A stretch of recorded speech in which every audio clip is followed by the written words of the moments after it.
Hello everyone.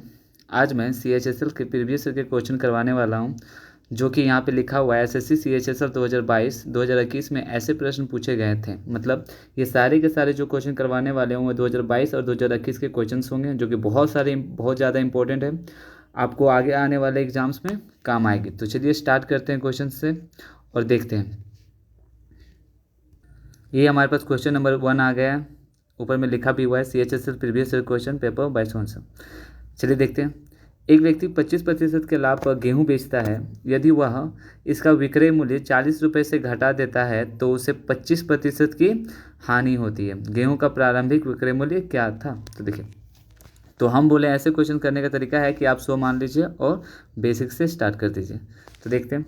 हम बोले कि चलिए शुरुआत में इसका मूल्य 100 था 25% का लाभ पे अगर बेचेंगे तो ये हो जाएगा कितना? 125। कितना हो गया? 125। यदि वह इसका मूल्य 40 रुपये घटा देता है तो 25% का हानि हो जाता है। सोचिए कि 100 में अगर 25% का हानि होगा तो वो कितना हो जाएगा? 75। तो हमारे हिसाब से 40 रुपये का हानि हो रहा है, लेकिन पहले 125 था, अब हो गया 75। तो हमारे हिसाब से हानि कितना का हो रहा है? 50 का। किसका? 50 का। और 50 का मान है 40। 50 का मान कितना है? 40। तो एक का मान कितना हो जाएगा? तो आप बोलोगे 4 बटा कितना? 5। अगर एक का मान 4 बटा 5 है तो पूछा गया है कि गेहूं का प्रारंभिक विक्रय मूल्य क्या था। तो प्रारंभिक विक्रय मूल्य तो 125 था, तो हम बोले कि 125 का कितना हो जाएगा? 4 बटा 5। तो 125 का 4 बटा 5, 5 का 5, 25 बचे 125। तो 25 चौके कितना? 100। तो हमारा आंसर आ गया 100। यानी ऑप्शन नंबर कौन सा? घ। ऑप्शन नंबर घ बिल्कुल राइट है। नेक्स्ट क्वेश्चन पे चलते हैं। क्वेश्चन 2 हमारे पास है। टीना अकेले किसी कार्य को 12 दिनों में कर सकती है और मीना अकेले उसी कार्य को 15 दिनों में कर सकती है। यदि टीना और मीना को 1800 रुपये में इस कार्य को करने की जिम्मेदारी सौंपी जाती है तो मीना को कितने धनराशि प्राप्त होगी यदि वे दोनों मिलकर काम करें? तो देखिए, ऐसे क्वेश्चन को हम करेंगे कि शुरुआत में स्टार्टिंग में हम बोले कि टीना जो है, टीना 12 दिन लगाती है और मीना 15 दिन लगाती है। मीना कितना? 15 दिन लगा देती है। तो हम बोले इसका एलसीएम हो जाएगा कितना? 60। इसका एलसीएम हो जाएगा 60। तो 12 पच्चीस 60 और 15 चौके 60। तो हम जानते हैं कि जो पैसे हैं वो हमेशा इफिशियंसी यानी क्षमता के अकॉर्डिंग डिस्ट्रीब्यूट किए जाते हैं। तो हमारे हिसाब से 5 और 4 9, 9 यूनिट का मान है 1800। 9 यूनिट का मान कितना है? 1800। तो 1 यूनिट का मान कितना आ जाएगा जी? तो बोलिएगा 200। 1 यूनिट का मान कितना? 200। तो बोला गया है कि मीना को कितनी धनराशि प्राप्त होगी। तो मीना को हमारे हिसाब से मीना का एफिशिएंसी कितना है? 4 यूनिट। तो 4 दूना 800। तो हम बोले कि ये हो जाएगा 4 गुना 200। 4 गुना 200 बराबर कितना हो जाएगा? बराबर हो जाएगा 800। बराबर हो गया 800। यानी ऑप्शन नंबर, अच्छा 18,000 है, सॉरी। तो ये 2,000 हो जाएगा। सॉरी, एक जीरो चिपका दीजिए। तो ये हो गया 18,000, तो ये हो गया 2,000। एक का मान अगर 2,000 है तो 4 का मान कितना हो जाएगा? 8,000। तो आंसर हो गया कितना? 8,000। ख नंबर, यानी ये ख इसका करेक्ट आंसर है। चलिए नेक्स्ट क्वेश्चन पे चलते हैं। Question number 3। Sec theta plus tan theta equal to 5 है तो sec theta minus tan theta का मान क्या होगा? तो ये कुछ भी नहीं करना है, बस उसका रेसिप्रोकल लिख दीजिए। मतलब कि sec theta minus tan theta equal to कितना हो जाएगा? 1/5 हो जाएगा। 1/5 यानी हमारे हिसाब से घ नंबर और ख नंबर सही है। क्यों? ये क्यों होता है तो चलिए मैं बता देता हूँ कि ऐसा क्यों होता है। हम जानते हैं कि sec theta plus tan theta into सेक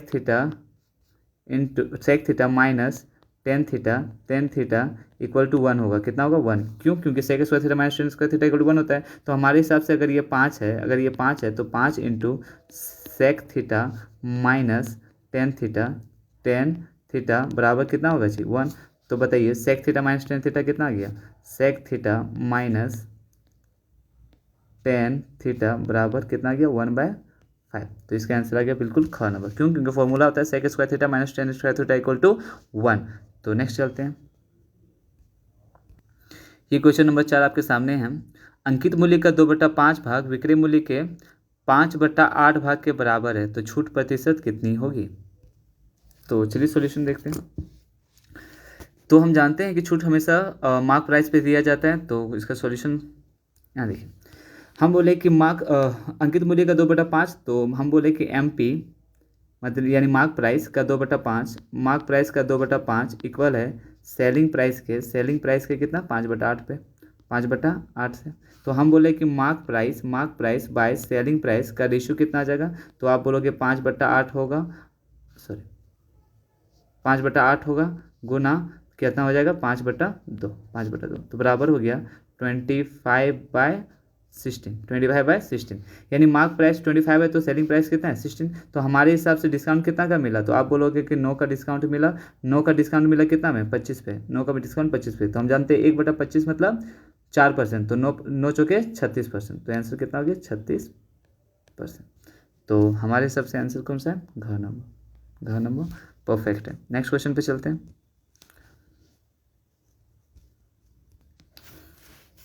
तो हमारे पास क्वेश्चन आ चुका है, चलिए पढ़ते हैं।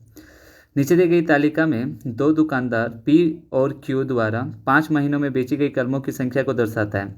जैसे P और Q दिखाया गया महीने यहाँ पे है, J1 जो है सभी 5 महीनों में P द्वारा बेचे गए कलमों की औसत संख्या का मूल्य, और J2 जो है सभी 5 महीने में Q द्वारा बेचे गए कलमों की औसत संख्या का मूल्य है। तो बोला J1/J2 का वैल्यू क्या होगा, तो चलिए जोड़ते हैं। P1 हमारे हिसाब से हो जाएगा 30, 40, 80, 160, 260, कितना 260। चूँकि ये 5 का औसत निकालना है, तो औसत करने के लिए 5 डिवाइड करेंगे तो 25, 5 दूना 10, ये आ गया 52। ये हो गया P के लिए, किसके लिए, P के लिए।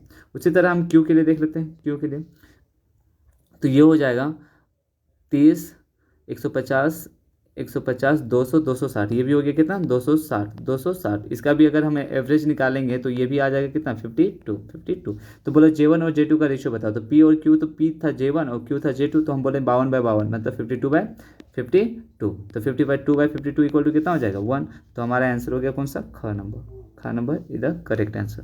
अगले स्लाइड पे चलते हैं। ए इक्वल टू कितना मान लिया 90 डिग्री, तो हम बोलेंगे 1 + सेक स्क्वायर है, मतलब हम जानते हैं सेक 90 डिग्री इक्वल टू कितना होता है 0, तो हम बोलेंगे यहाँ से तो 1 आ जाएगा। और 1 + कोस स्क्वायर है, कोस 90 बराबर भी 0 होता है तो 1, तो यहाँ 1 भी आ जाएगा, इंटू 1 + साइन स्क्वायर है, साइन 90 इक्वल टू 1, तो 1 + 1 कितना हो गया 2 हो गया।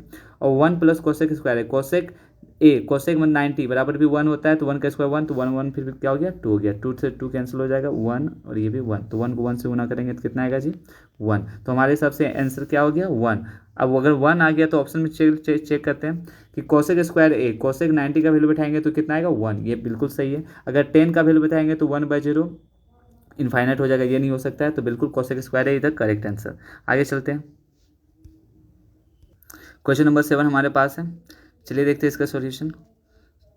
तो क्वेश्चन है 32, 34, 38, 28, 21 एंड 26 और x का औसत 30 है, कितना है 30 है, तो x का मान क्या होगा। तो हम बता चुके हैं औसत कैसे लगाते हैं। हम बोलेंगे अगर औसत 30 है जी, तो बताइए कि ये 32 है तो 2 ज़्यादा है कि नहीं है, तो हम बोलेंगे बिल्कुल 2 ज़्यादा है, तो हम बोले 2 ज़्यादा ये है।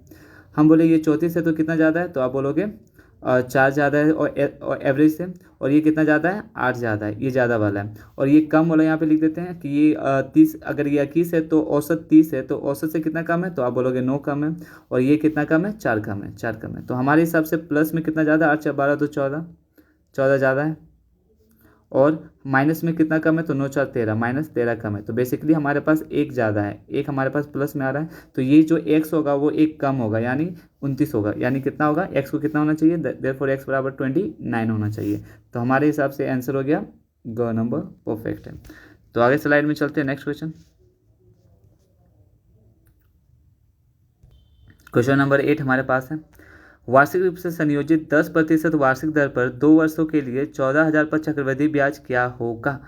तो 14 मतलब कि क्या लिखा हुआ था 2 वर्षों के लिए 14,000 पर चक्रवृद्धि ब्याज क्या होगा। तो चक्रवृद्धि ब्याज निकालने का तरीका भी मैं बता चुका हूँ। देखिए क्या कीजिए कि आप तो के पास 14,000 रुपये है, 14,000 रुपये हैं। अब क्या कीजिए कि अगर हम बोले 10% तो वार्षिक दर है, 10% का मल्टीप्लाइंग फैक्टर होता है कितना 11/10, तो 11 का स्क्वायर 121 और 10 100, तो 100 से 121 हो गया, तो बड़ा कितना 21, कितना पे 100 पे। इंटरेस्ट तो 21 का ही मिलेगा, तो 10 10 10 10, तो 14 से कर दीजिए, 14 कम 14 का 4 हम बचा 1, 14 दूना 28 और 1 29, 294 और एक 0 चिपका दीजिए क्योंकि एक 0 यहाँ पे बचा हुआ था। तो आंसर हो गया कितना 2940, यानी ऑप्शन नंबर ख बिल्कुल सही है। चलते हैं अगले क्वेश्चन पे, क्वेश्चन नंबर 9। नीचे दिए गए दंड आलेख में 5 कंपनियों जे, के, एल, एम और एन की बचत यानी सेविंग और व्यय यानी एक्सपेंडिचर को दर्शाया गया है। सभी कंपनियों की औसत बचत सभी कंपनियों की औसत व्यय का कितना प्रतिशत है। औसत बचत जो औसत क्या का औसत बचत औसत व्यय का कितना प्रतिशत है। तो चलिए देखते हैं क्वेश्चन। तो देखिए चलिए पहले जोड़ते हैं कि बचत कितने हैं, सेविंग को ऐड करते हैं। तो सेविंग को ऐड करते हैं तो वो हो जाएगा 16 6 22 22 22 24 34 40 40 और 8 48 कितना 4800 का औसत निकालना है। तो औसत मतलब 5 हो जाएगा। तो यानी 5 9 45 और 3 5 6 30 मतलब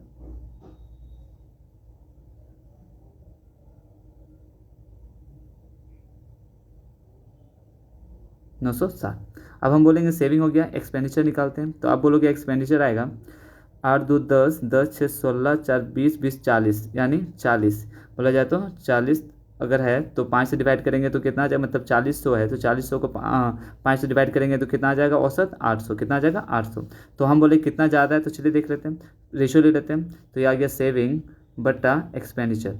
सेविंग बट्टा एक्सपेंडिचर का रेशियो आ जाएगा 960 बट्टा 800 बट्टा 800 1 0 1 0 8 से 8 दाएँ 80 और 8 से 12 8 96 2 से 2 बचे 10 2 से 2 छक 12। तो ये आ गया हमारा 6 बट्टा 5। कितना 6 बट्टा 5। तो अगर 6 बट्टा 5 है, अगर 6 बट्टा 5 है तो बताइए हमारा आया 6 बट्टा कितना 5 6 बट्टा 5। तो हमारे हिसाब से ज़्यादा कितना है जी, और सॉरी 6 बट्टा 5 है। अगर 6 बट्टा 5 है तो बोला है कि 6 बट्टा 5 है तो 1 बट्टा 5 का मतलब 20%। तो 20 छक 120 तो कितना हो जाएगा 120 क्या परसेंट 120%। तो हमारे हिसाब से आंसर हो गया कौन सा, ख नंबर परफेक्ट है, ख नंबर सही। 6 बट्टा 5 का मतलब 120% होता है तो सही हो गया। आगे चलते हैं क्वेश्चन नंबर नेक्स्ट पे। क्वेश्चन नंबर 10 यदि P का 20% Q के 40% में जोड़ा जाता है। अच्छा P के 20% को Q के 40% में जोड़ा जाए तो परिणाम Q का 80% आता है। तो P Q से कितना प्रतिशत अधिक है। तो चलिए देखते हैं।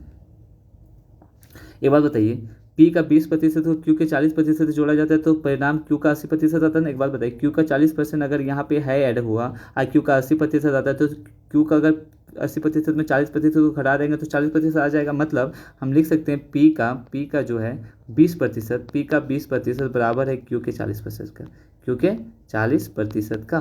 तो हम बोले प्रतिशत से प्रतिशत कैंसिल, 20 एकम 20 अब 20 दूना 40 भी कैंसिल। तो आप बोलोगे P/Q का रेशियो आ गया 2:1। बताइए ये डबल है कि नहीं है। अगर डबल है तो हम बोले ये कितना प्रतिशत है 200% है।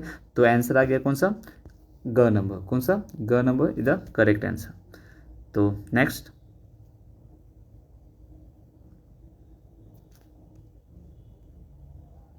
क्वेश्चन नंबर 11 30 छात्रों की औसत आयु 15 वर्ष है। यह पाया गया कि औसत आयु की गणना करते समय एक छात्र की आयु 9 वर्ष के बजाय 15 वर्ष ली गई थी। 9 वर्ष के बजाय क्या ले ली गई थी, 15 वर्ष ले ली गई थी। सही औसत क्या होगी। तो एक बार बताओ, 9 की जगह में 15 ले लिया गया तो ज़्यादा कितना ले लिया गया जी। आप बोलोगे 6 ज़्यादा ले गया 6 ज़्यादा ले गया। अब ये जो 6 है वो ज़्यादा ले लिया गया तो 6 कम होगा कितने लोगों में, 30 लोगों में।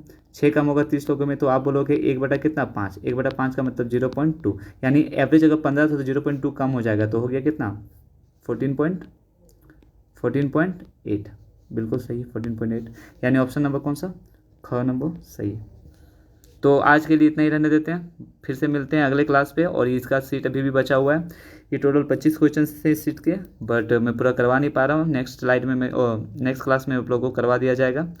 तो बने रहिए हमारे क्लास के साथ, मिलते हैं। तो ठीक है, फिर मैं अलविदा लेता हूँ और मिलते हैं अगले क्लास में। तब तक के लिए बाय, खुश रहिए, पढ़ते रहिए और बस मस्ती भी कीजिए आराम से, रखते हैं।